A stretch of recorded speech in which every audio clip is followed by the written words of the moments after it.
வரணும், எம்பியா வரணும்னு கவலைப்பட்ட ஒழிய என்றைக்காவது ஒரு நாள் கிராம தலைவரை பத்தியோ, பஞ்சாயத்துல கவுன்சிலரை பத்தியோ, மாவட்ட கவுன்சிலர்களை பத்தியோ, ஊராட்சிகள கவுன்சிலரை பத்தியோ என்னைக்காவது ஒரே ஒரு தடவை கட்சி கொடுத்து பேசிருக்குமா?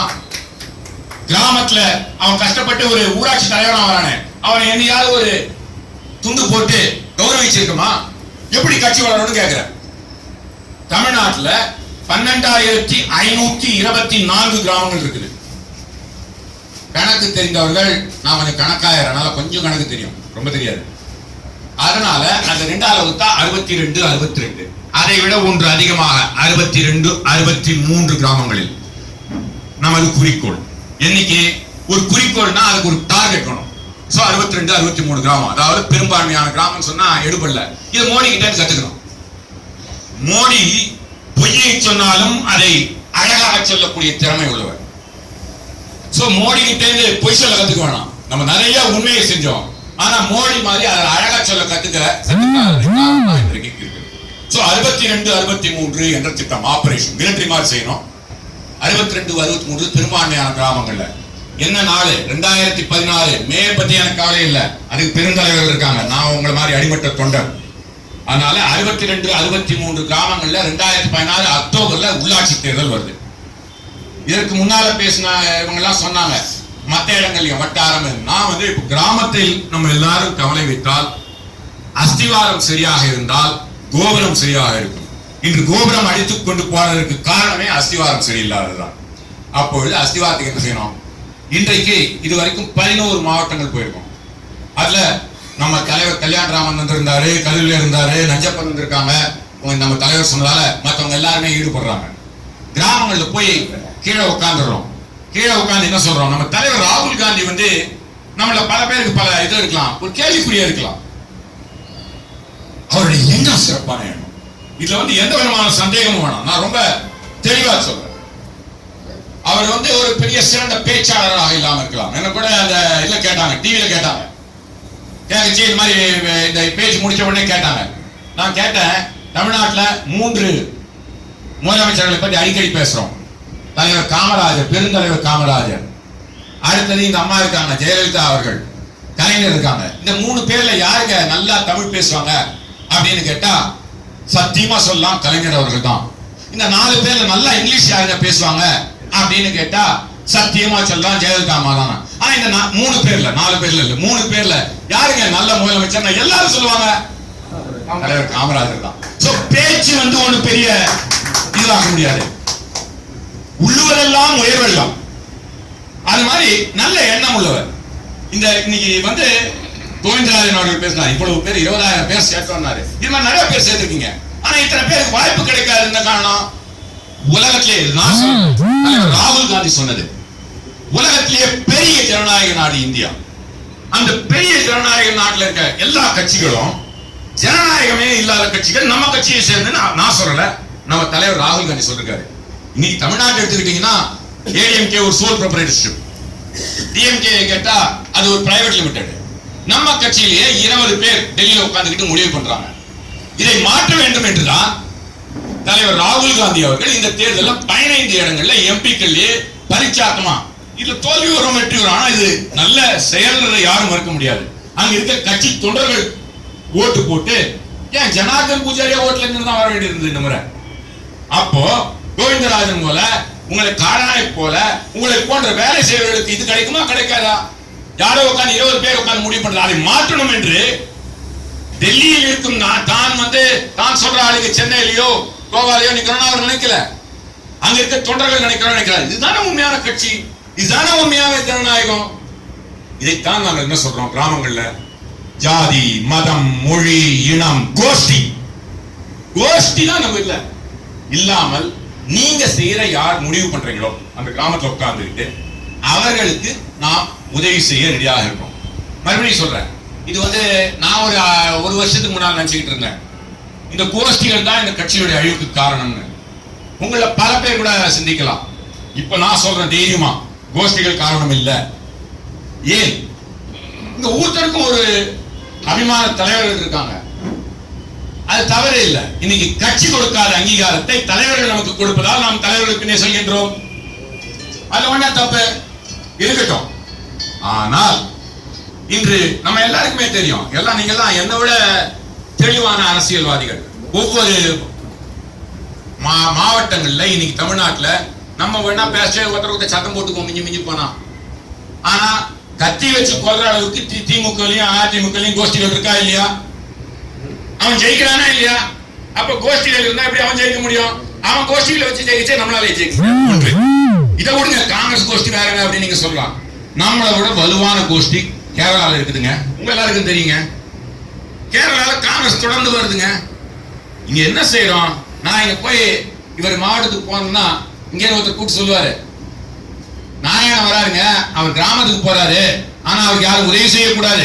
கோஷ்டிகள் காரணமாக இங்க நம்ம வேலை செய்யாம இருக்க மொழிய போட்டி போட்டு வேலை செஞ்சா முடிஞ்சு வச்சுக்காத. போட்டி ஆக்கப்பூர்வமான போட்டி அனைவருக்கும் அவசியம், அதுல சந்தேகமே வேணாம். ஆனால் அதை வேலை செய்யாம இருக்கிறதுக்காக அவர் வராது, வேலை செய்யாது, அந்த ஆள் நம்ம கோஷ்டியில வேலை செய்யாது, நீ அதை விட போய் நீ கிராமத்துல வேலை செய்ய அப்படி சொன்னீங்கன்னா கட்சியோட இரண்டாவதா. சோ கோஷ்டிகளை பற்றி கவலைப்படாதீர்கள், உங்களுடைய அபிமான தலைவர்களுடன் நீங்க இருங்க. ஆனால் கிராமங்களிலே நம்ம யாரு ஒவ்வொரு கிராமத்துக்கு நான் போச்சேன்னு சொல்றேன், கிராமத்துக்கு என்ற ஒரு மண் வாசனை உண்டு. ஒரு சில கிராமங்கள்ல ஜாதி, ஒரு சில கிராமங்கள்ல மதம், ஒரு சில கிராமங்கள்ல மொழி, ஒரு சில கிராமங்கள்ல பணம், ஒரு சில கிராமங்கள்ல பாரம்பரிய குடும்பம். அதுதான் செய்ய முடியுங்க. அது சென்னையில் இருக்கிறவங்களுக்கு தெரியுமா இல்ல மாவட்டத்தில் இருக்கிறவங்களுக்கு தான் தெரியுமா? அந்த கிராமத்தில் இருக்கிறவங்களுக்கு தான் தெரியும். அவங்க சேர்ந்து முடிவு பண்ணிட்டோம். இந்த தடவை நான் போயிருந்துச்சு கோயம்புத்தூர்ல அரிசிப்பாளையம்னு. இதுல அங்க நம்ம பிரபுக்கு 298 ஓட்டு வந்தது. அதே ஊர்ல திமுக 278 தான். அந்த ஊர்ல யார் தெரியுமா தலைவர்? ஒரு காங்கிரஸ்கார தலைவர், மூவர்ல கொடி போட்ட ஒரு தலைவர். அது பக்கத்து கிராமத்துல நமக்கு விழுந்த ஓட்டு 30 ஓட்டுங்க. அதை விடுங்க, திருப்பூர்ல என்ன பேர் மறந்து போச்சு, திருப்பூர்ல ஊத்துக்குளி வட்டாரத்துல பெரிய அமைச்சர் இருக்கு, அதே மாதிரி பேர் கொண்டவர் இல்ல ஏதோ ஒரு சரி, அவர் நம்ம காங்கிரஸ்கார தலைவர். போன அவருக்கு அறிந்தவர், அவர் மனைவி இருந்தாங்க. அந்த ஊர்ல 450 ஓட்டு நம்ம EVKSக்கு. அதே ஊர்ல திமுக விட நம்ம ஜாஸ்தி. பக்கத்து ஊர்ல காங்கிரஸுக்கு வேண்டிய ஓட்டு 50 ஓட்டு. என்ன தெளிவாகுதுன்னா, இட்ஸ் ஸ்டாட்டிஸ்டிக்கலி ப்ரூவன், புள்ளி விவரங்களோட நான் சொல்றேன். எங்கெல்லாம் நமது கிராம தலைவர்கள் காங்கிரஸ்காரர்கள் வருகிறார்களோ, கட்சி சார்பு இல்லாம வந்தார்களோ, ஏன்னா கிராமத்துல கட்சி கிடையாது, இண்டிபெண்டன்ட் தான். ஆனால் அங்கு காங்கிரசிற்கு திமுக விட இந்த எம்பி தேர்தல் அதிகமா வந்து அவங்க வாங்கின ஓட்டுகள். அவர் 1200 ஓட்டு ஒருத்தர் வாங்கினாரு, ஒருத்தர் 800 ஓட்டு வாங்கினாரு. 800 ஓட்டு வாங்கிட்டு 298 தான். ஆனாலும் திமுக விட ஜாஸ்தி. நல்லா புரிஞ்சுங்க. சோ இது மாற்றங்கள் முடியும். கட்சி வளரணும்னா கிராமங்கள்ல வரணும்.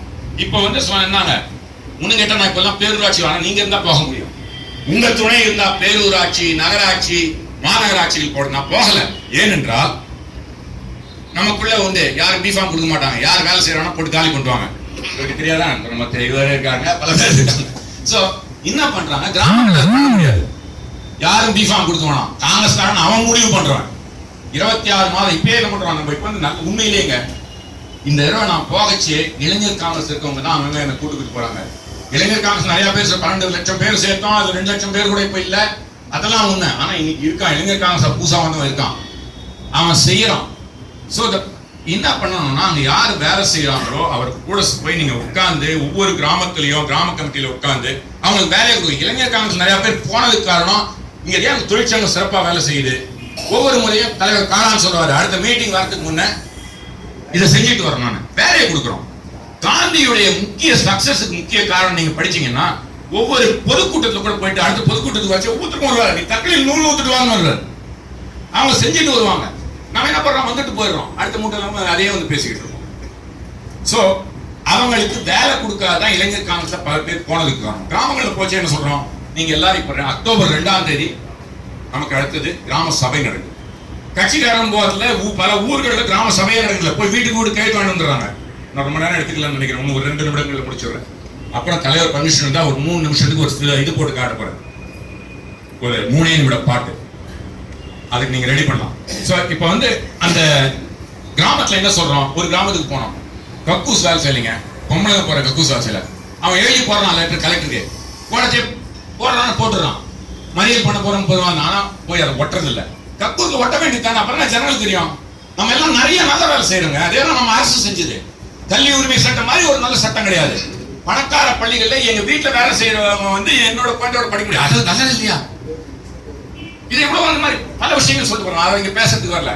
ஆனா மாற்றங்களை கொண்டு வர முடியும். ஆனா செய்யணும். நம்ம செய்யணும், செஞ்சதை சொல்லணும். இங்க பாத்தீங்கன்னா நம்ம ரயில்வே யூனியனா இருக்கட்டும், மற்ற யூனியன்கள் ஆகட்டும், பல இடங்கள்ல நமக்கு போட்டிகள் வருகின்றது. நம்ம உண்மையிலேயே நேர்மையா செய்யறோம். ஆனா நமக்கு பேசக்கூடிய திறமை இல்லை. தயவு செய்து கிராமங்களிலே செல்லுங்கள். இப்போ இது தலைவர் சொன்னாரு, நீங்க எல்லாம் வந்து கட்சியுடைய உறுப்பினர் சேர்க்கைன்னு. தலைவர் அவர்களே, உங்களுக்கு என்னுடைய இது உழைப்ப 2 விதங்கள்ல நான் வந்து சமர்ப்பிக்க விரும்புறேன். ஒன்று, நான் வந்து அவர் சொன்னார் அமெரிக்கால இருந்த 13 வருஷம். அமெரிக்கைனா தமிழ்ல பணிவானன், அதனால தான் அமெரிக்கை நாராயணன். நான் வந்து ஒரு கம்ப்யூட்டர் சாஃப்ட்வேர்லாம் எக்ஸ்போர்ட் பண்றோம். நான் ஃபைனான்ஸ் படிச்சவன், MBA படிச்சவன், சார்ட் அக்கௌண்டன்டா இருந்தவன். நாம ஒரு கம்பெனி நடத்துறோம். இதுல வந்து இன்றைய காலகட்டம் மாறிக்கிட்டு இருக்கு. பாருங்க, நம்மளுடைய இங்க வந்து 40-50 வயது இருந்தவங்கலாம் நம்ம வீட்டு பசங்க எல்லாம் கம்ப்யூட்டர் தான் உட்காந்துட்டு இருக்காங்க, Facebookல தான் இருக்காங்க. இதை விட்டு எழுந்துக்கிறது இல்லை. டக்கு டக்கு டக்குன்னு அவன் அடிக்கிறான். அவன் சொன்னாதான் நமக்கு செய்தியே கிடைக்குது. ஸோ உங்களுக்கு நீங்க Facebookல இருக்கீங்கன்னு தெரியும். இன்னும் ஆக்டிவா எங்க தலைவர் பத்தி இந்த இது 50வது பொன்விழா அவருடைய மனவிழா அதில் பார்த்தேன். இருந்தாலும் இதை வந்து இன்னும் Facebook மெம்பர்ஷிப்புக்கு என்ன பண்றாங்க, ஆன்லைன்லயே சேர்க்கிற மாதிரி. ஸோ உங்களுக்கு தனியா கிடைக்கும். பின்னாடி பேப்பரா பண்டில் பண்ணலாம் வந்து கட்டிட்டு போடுறோம். அதுல வந்து தொடர்பே இல்லாம போயிடுது. இப்ப அதை நீங்க கொடுத்தீங்கன்னா அதை கம்ப்யூட்டரைஸ் பண்ணி அதுல நீங்க ஆன்லைன்ல நீங்களே என்டர் பண்றதுக்கு எப்படின்னு நான் ஏற்கனவே பண்ணி வச்சுக்கோங்க, உங்கள்கிட்ட கொடுத்துடுறேன். ஸோ நீங்க கரெக்டா பதிவு பண்ணி வழங்க முடியும், தொடர்பு வச்சுக்க முடியும். இன்னைக்கு தொடர்பற்ற ஒரு கட்சியாக இருக்கும். இது வலது கையில் இடது கையில் சில நேரம் லேட் இருக்கும். உண்மையா சேர்த்தவங்க கூட தொடர்பு இல்லை. தயவு செய்து அதற்கு நான் வந்து உங்க கூட உறுதுணையாக இருப்பேன். உங்களுக்கு சேர்க்கச்சு ஆன்லைன்ல என்டர் பண்ணவோ இல்ல கம்ப்யூட்டரைஸ் பண்ணவோ உங்களுக்கு நான் உதவியாக இருப்பேன் என்ற உறுதியை கொடுக்கிறேன். அதே மாதிரி Facebook இன்னைக்கு பாத்தீங்கன்னா உங்கள பல பேருக்கே தெரிஞ்சிருக்கும். அது எனக்கும் நல்லது, உங்களுக்கும் நல்லது, கட்சிக்கும் நல்லது. நான் வந்து ஒரு நாள் டிவில வரேன்னா பல பேர் பார்க்கணும், அதுக்காக டிவில உட்காந்துக்கிட்டு இருக்க முடியும். அதனால நான் என்ன பண்றேன், எல்லாருக்கும் ஒரு SMS அனுப்புறேன். யார் வேணுங்கிறாங்களோ அவங்களுக்கு பார்க்க முடியுது. பார்ப்பதால என்ன அட்வான்டேஜ்னா அவனுக்கு கட்சியை பத்தி என்ன பேச, கிராமத்தை பேச முடியுது. கிராமத்துக்கு நான் இந்த டெக்னாலஜி எல்லாம் வந்து இவர் யூஸ் பண்ணாரு, மோடி யூஸ் பண்ணாரு. இல்லைன்னா இன்னைக்கு 4 வருடங்களுக்கு முன்ன மோடியை பத்தி யாருங்க தெரியும்? நம்மளால முடியுங்க. நம்ம தலைவர் ராகுல் காந்தி கொண்டு வந்த டெக்னாலஜிங்க, இதை நம்ம உபயோகப்படுத்தாம அவன் எடுத்துக்கிட்டோம். இதை மாத்தணும், நம்மளால முடியும். அப்போ இந்த டெக்னாலஜி இன்னும் ஒன்றும் பெரிய விஷயம் இல்லை. உங்க பிள்ளைங்களை கேட்டா தெரியும் Facebook, உங்க பிள்ளைங்களை கேட்டா தெரியும் YouTube. இன்னைக்கு YouTubeல போட்டதான் காட்ட போறேன், நீங்க எங்க போனாலும் போய் பார்க்கலாம். இது மாதிரி SMS. ஸோ செய்திகள் டக்கு டக்கு டக்குன்னு போனோம். இன்னைக்கு யாரும் வந்து இன்னைக்கு கட்சிகள் கூடுகின்ற எந்த கட்சியாக இருக்கட்டும், ஜெயலலிதா கூட்டம் கூட கூட்டப்படுகிற கூட்டங்கள் கூடுகின்ற கூட்டம் அல்ல. கூடுகின்ற கூட்டங்கள்ல பிறந்த விட்டாங்கிட்ட உடம்பிறந்தா அப்புறமே சொல்றான் வேஸ்ட் ஆஃப் டைம். நீங்க ரொம்ப எஃபிஷியண்டா பண்றவங்க. ஸோ அப்ப என்ன பண்ணணும், நீங்க வந்து அதை இது மாதிரி டெக்னாலஜி உபயோகப்படுத்துறதுக்கு நிச்சயமாக தலைவர் கூட உறுதுணையாக இருந்து எப்படி எல்லாம் செய்ய முடியும்னு உங்களுக்கே வழிகாட்டி நீங்களே இது பண்ற அளவுக்கு என்னால உங்களுக்கு உதவி செய்வேன் என்று கூறி நம்மால முடியும். முன்ன பின்ன தெரியாத மோடி 4 வருஷத்துல, அவர் அதுக்கு முன்னாடி சீஃப் மினிஸ்டரா இருந்தாரு. ஆனா குஜராத்துக்கு வெள்ள தெரியாது.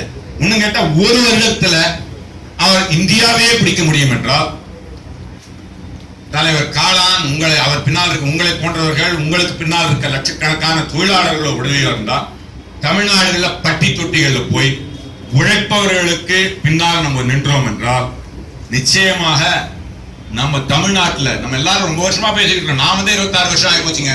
நான் வச்சே தலைவர் ராஜீவ் காந்தியை பார்த்து 32 வயசுல இந்தியாவுக்கு வந்தேன். எனக்கு 59 வயசு ஆயிடுச்சு. நம்மளால இதெல்லாம் பல பேர் நினைக்கிறாங்க நம்ம நாட்டுல, நம்ம தமிழ்நாட்டுல நம்ம காலத்துல இதை பார்க்க முடியுமான்னு. பார்க்க முடியும். மறுபடியும் சொல்றேன், மோடி பண்ணிட்டாருன்னா மோடி ஒண்ணுமே இல்லைங்க, நம்ம கிட்ட எல்லாம் இருக்குதுங்க. அதனால செய்ய முடியும் அப்படின்னு சொல்லிட்டு நம்ம எல்லாரும் பல இது கேட்டிருப்போம். உன்னால் முடியும் தம்பி அப்படின்னு ஒரு பாட்டு, இவரு கமலஹாசன் பாட்டு டாக்டர் MS உதயமூர்த்தியை வச்சு எழுதினாரு. அந்த பாட்டை வச்சு ஒரு சின்ன 3 நிமிடம் தலைவர் அனுமதி கொடுத்தால் அதை காட்டுவேன் என்று கூறி விடைபெறுகிறேன். வாய்ப்புக்கு நன்றி.